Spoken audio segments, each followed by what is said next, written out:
Welcome to Confessions of a Terrible Leader, where real leaders share the raw truth about the lessons they learned the hard way so you don't have to. Join our host, Lacey Nelson, founder of Transcend Leadership Collective and former terrible leader. On this podcast, we invite you to step into the confessional and get real with the messy stories and behind-the-scenes reality of leadership. Let's get to it. Hello, listeners, and welcome back to Confessions of a Terrible Leader. I'm your host and former terrible leader, Lacey Nelson. Today, I am so pleased to welcome David Cohen to the show. David, thank you for making time for us today. My pleasure to be here. Thank you for inviting me. I need to just tell our audience a little bit, our listeners, you are in for a treat today. This man has decades of experience. And he has his doctorate in organizational behavior from Boston University, as well as some graduate studies at Harvard. And he is an expert at understanding how to map the DNA and understand what's really going on culturally in an organization. And he even has a new book coming out. We will drop all the links at the end of the show so people can make sure they get their hands on it. Selecting the Best, Fostering a Workforce Driven by Values for Lasting Success. David, that is a lot. You have a lot going on. And this is not your first book. No, this is the third. And now that it's in the final stages of being printed, my wife then asked me, so when are you starting the fourth? Oh my gosh. I said, I don't think I am. And she said, oh, yes, you are. So there will be a fourth book. It keeps you busy and motivated. Awesome. David, reading through your experience is just fascinating to me. You've been not only working with organizations, corporations, understanding the American way of doing business, but I also see you have been on 5 different continents. So definitely experienced even the multicultural, cross-cultural aspects of leadership. I have so many questions. I probably have more questions than we have time, but you are a wealth of knowledge.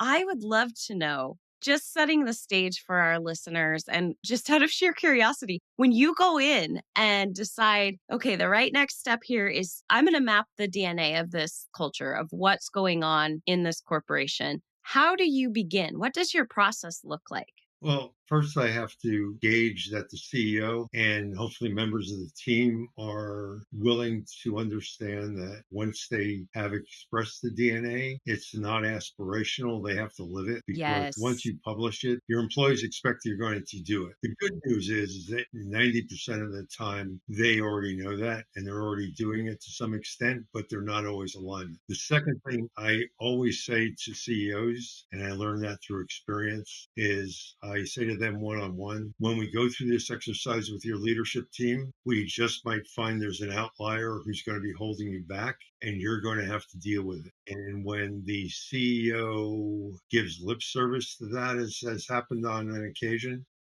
and then the values are in place and they don't deal with the outlier, the organization becomes very cynical and employees become very disheartened, because they really celebrate the values. And so that's where I usually start, and then begin one-on-one with the leadership. Series of questions I have, the sort of secret sauce of revealing where they're really at, what they really think. And then once that's codified, drafted, actually, we measure it against what people in the organization at every level think. What do you usually find when you dig into that? Do you see common patterns and gaps? I'm assuming there's always gaps. What are the things you find? It's interesting. I was doing one with a company that was run out of Canada, a major logistics company, and they had an operation in Texas. And there was this one gentleman who'd been with the company 20-something years, who was very quiet during the entire focus group of getting the employees' perspective on the values. And at the very end, I would share what the executives say to show the gap and where it's going to be bridged, or how it can be bridged, or there's a disconnect and leadership is off base. And I shared with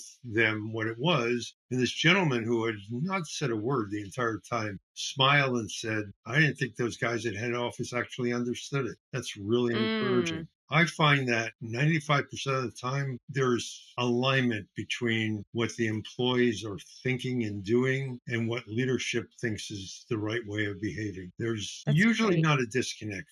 Okay. I found one organization that there was a disconnect and they decided not to go ahead. And the disconnect was on the leadership team. Hmm. And there was a mistake made and they decided they're not going to roll out the values at that point because they were not going to have leadership leading by examples. Okay. So if you find that there isn't often a big disconnect, what comes down to the heart of the work or the change that you're doing with the organizations? Once you say, you know what, you guys are pretty much in alignment, what's the next step? Well, the next step is make sure that, see, values, they're nice words, but they mean Right. nothing without understanding the behaviors behind them. Right. And one way to explain it, because everybody thinks that, okay, if I define this word, respect, let's say, which is a common one, everybody understands that you just have to say the word respect.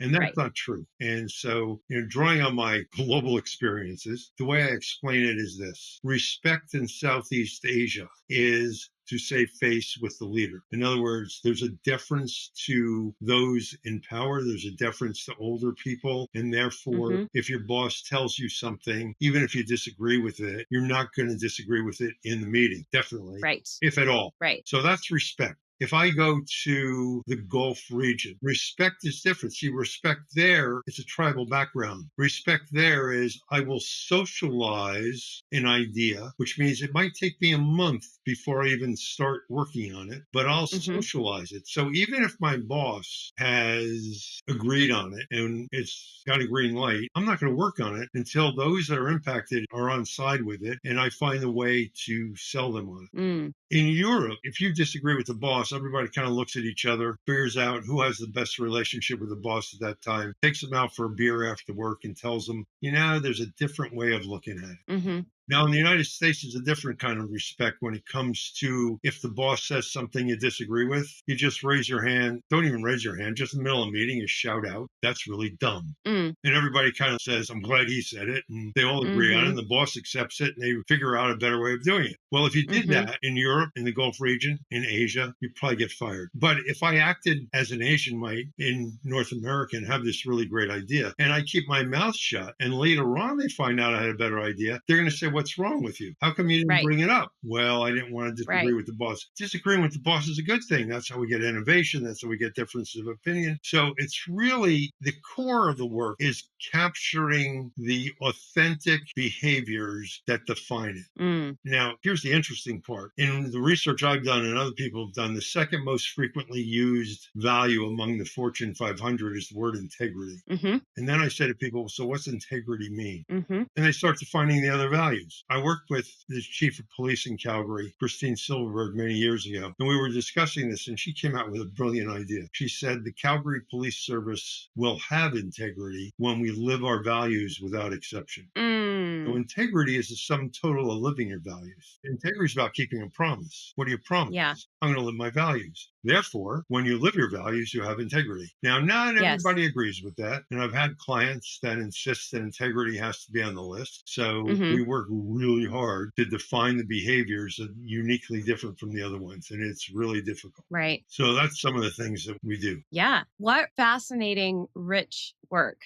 In your work as a facilitator, as the guide leading them through this process, where does it start to get sticky? Where does it feel like, okay, this is hard. This is going to be hard work.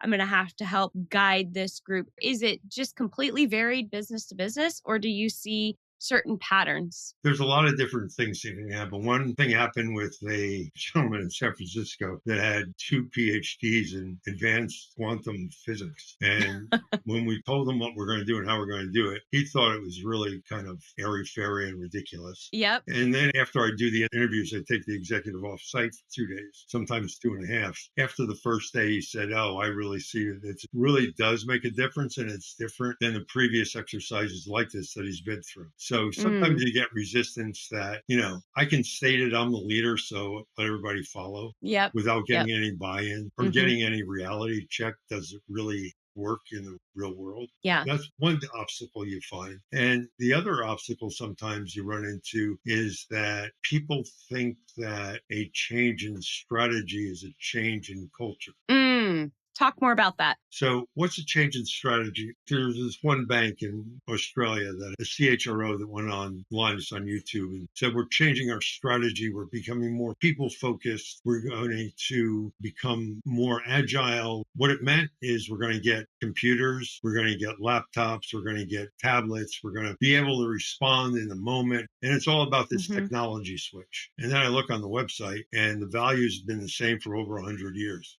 So the behaviors are the same. Just because you're using technology, it doesn't change the behavior that's in your value set. So the culture wasn't changing. The strategy was changing. It's like when organizations say, we want to be more innovative. Yeah. And my best example happened many years ago with one of the lottery corporations in one of the provinces. I got a phone call and they said, we need you to come out here right away and work with us on our culture. And I said, well, what do you mean right away? They said, like tomorrow. Why? Well, they had a government report that said that they were losing business to the borderline state because they had casinos. Younger people do casinos, not scratch and win, and that they were falling behind. They weren't making enough money for the government, et cetera, et cetera. And I said, so what are your values now? They said honesty, trust. And I interrupted them and said, so you're telling me that you're looking for a new value, so you're not going to have trust or honesty anymore because you got to change your values, your culture. No. We want to keep those. So I said, what do you want? Well, we have to be more innovative. So I said, well, innovation means what? But are you going to be respectful or trusting in the innovation? So what we needed to focus on was not the values. We had to celebrate the values so people can know it's a safe environment to work.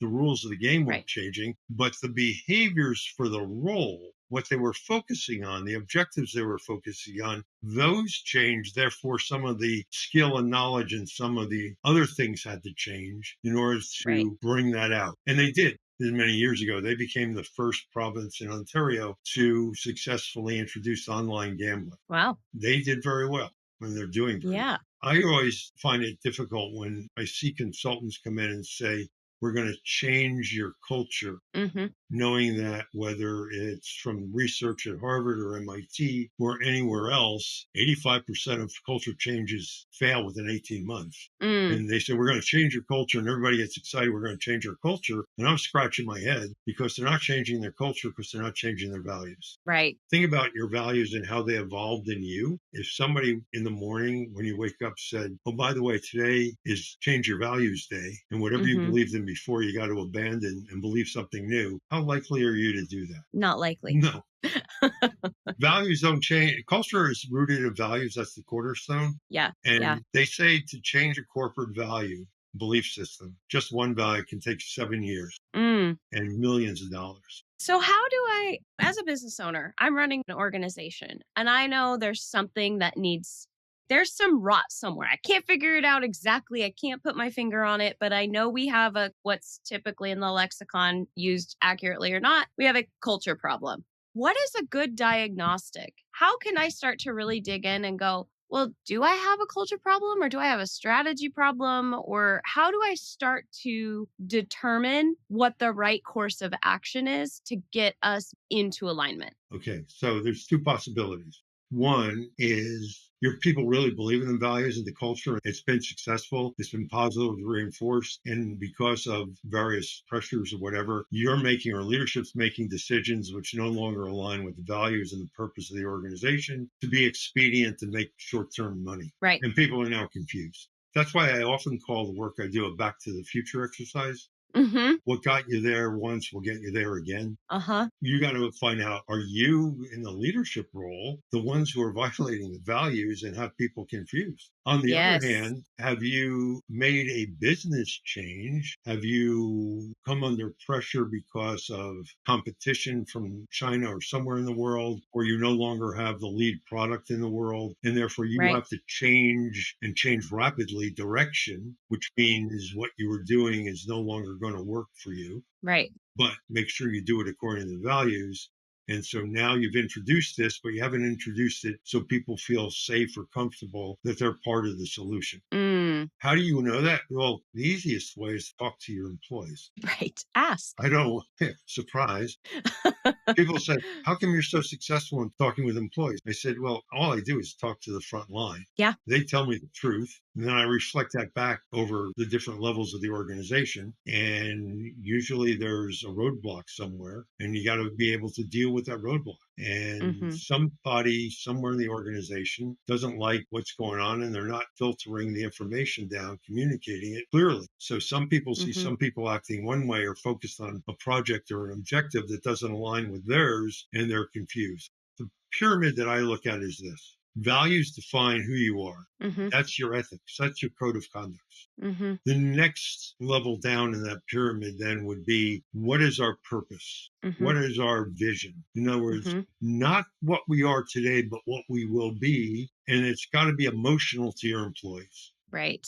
The next is the strategic plan. And this is where I think companies make a mistake. They often will set the strategic plan and say, okay, what values can we change to align with the strategic plan? Oh, we Yeah. have a new purpose now. Right. No. You measure the success of the strategic plan. Will it move you towards your vision, your purpose, and will it Yes. maintain the values? If not, change the strategic plan. Don't change your values and vision and purpose. Right. Or start a new company Yeah, because this is not the same thing.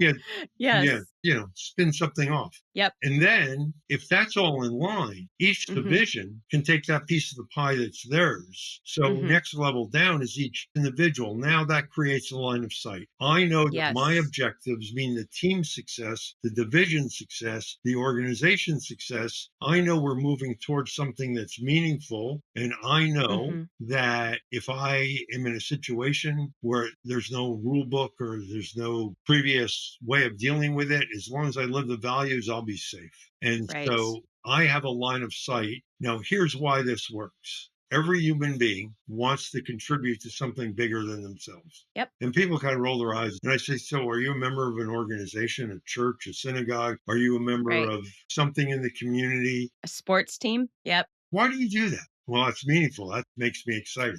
You give your discretionary money to that organization, Yep. but they'll give discretionary effort to the organization Yes.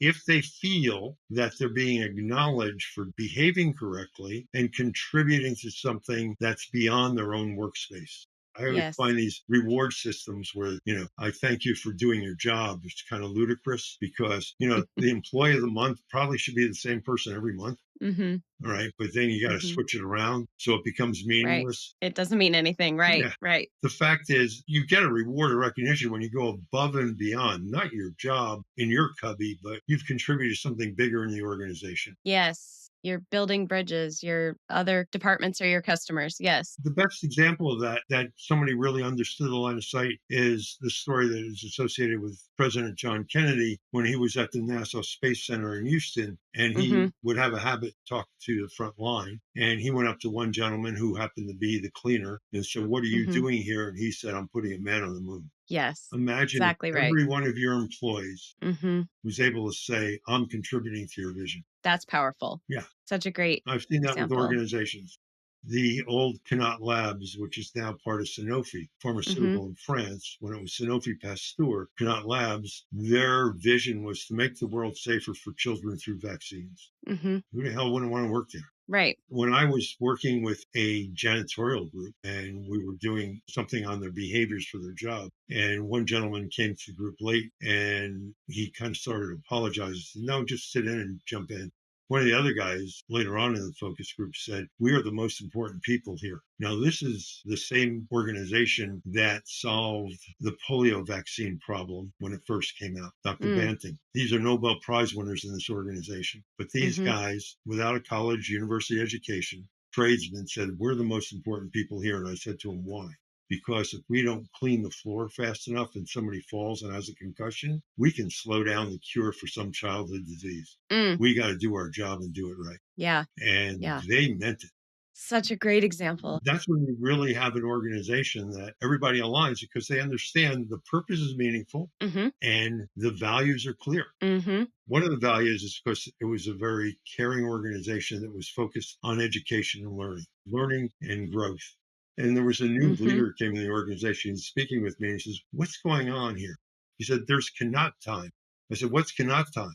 He says, "Everybody leaves here at 4:30." I said, it's a university.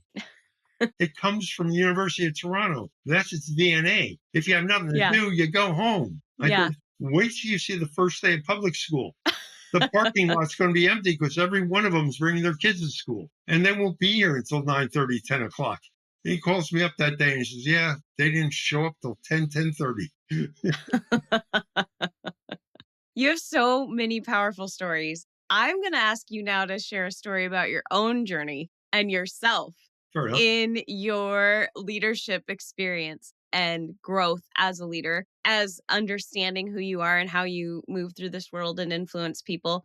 Every guest we invite on the show, we welcome you to step into the confessional and share your own experience of making a mistake, one of your biggest that you're willing to talk about, a mistake, a misstep, whatever you want to label it, a learning opportunity in your own journey and how that shaped you as the leader you are today. Well, it's interesting. I was in education before I started this journey and passionate about education. And because of my own life's journey and history of struggling to learn how to read, I mean, I didn't Mm, read on grade level until I was in grade 8. I have amblyopia, which was called lazy eye. Back then in mm. the dark ages, they didn't know how to fix it. I had to wear a patch for 2 years in grade 7 and grade 8, and that's traumatic. That's a rough time to have to wear a patch. Any young person to have to wear a patch and be different. Yep. I loved learning, but it was really hard. Yeah. And so I became really passionate about it. The other thing that happens is I would always stand up for what I thought was right loudly. Mm-hmm. And so I did things aggressively, loudly, assertively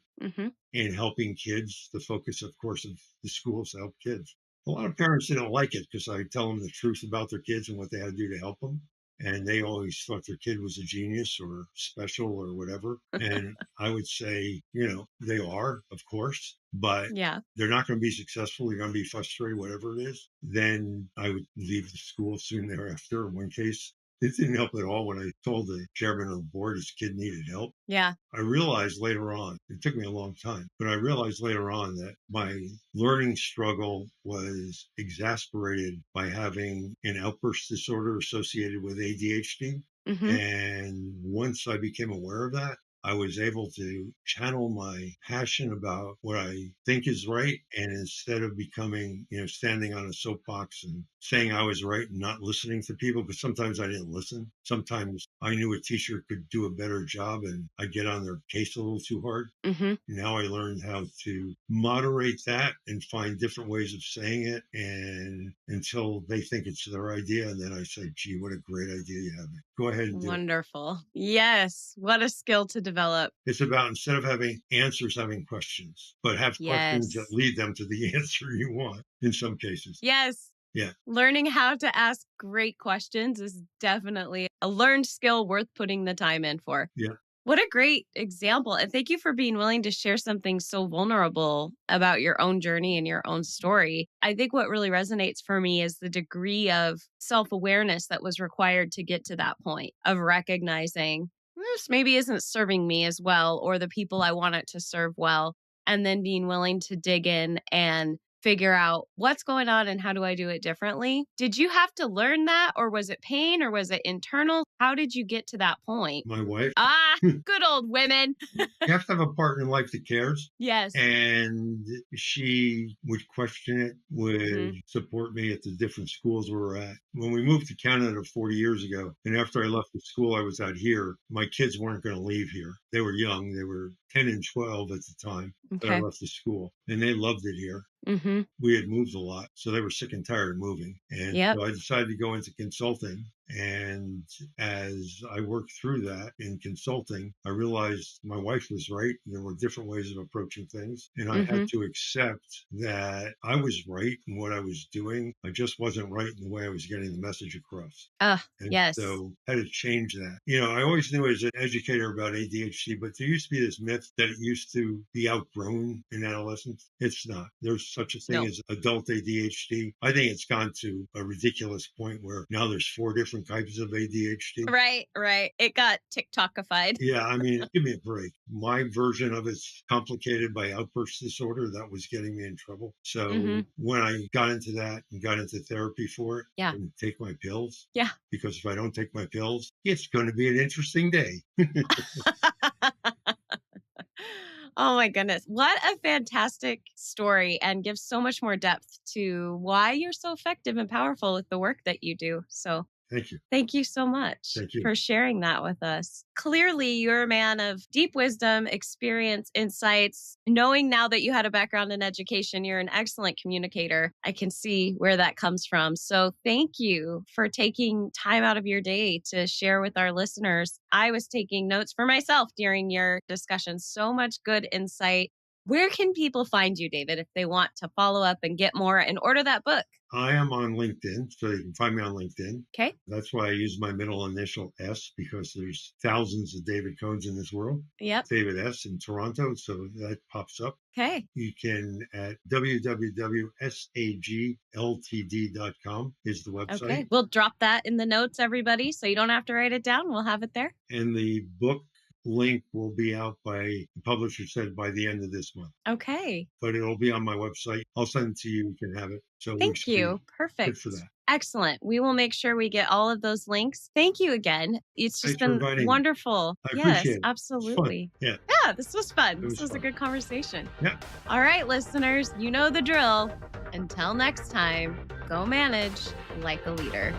Thanks for listening to Confessions of a Terrible Leader. If you're feeling brave and have your own terrible leader story that you'd like to share, head over to transcendleadershipcollective.com/podcast to fill out a guest application. We'd love to hear from you. Confessions of a Terrible Leader is hosted by Lacey Nelson and produced and edited by Fixation Point Productions. Music is by Leif Olson and Mary Scott from the band The Number of Months. Confessions of a Terrible Leader is a free leadership resource offered by Transcend Leadership Collective. If you are ready to refuse the limits of average leadership and join the leadership revolution, visit transcendleadershipcollective.com to check out our offerings for engaging workshops, strategic planning, and more. Thank you so much for listening. Don't forget to like, subscribe, and leave us a review. And until next time, go manage like a leader.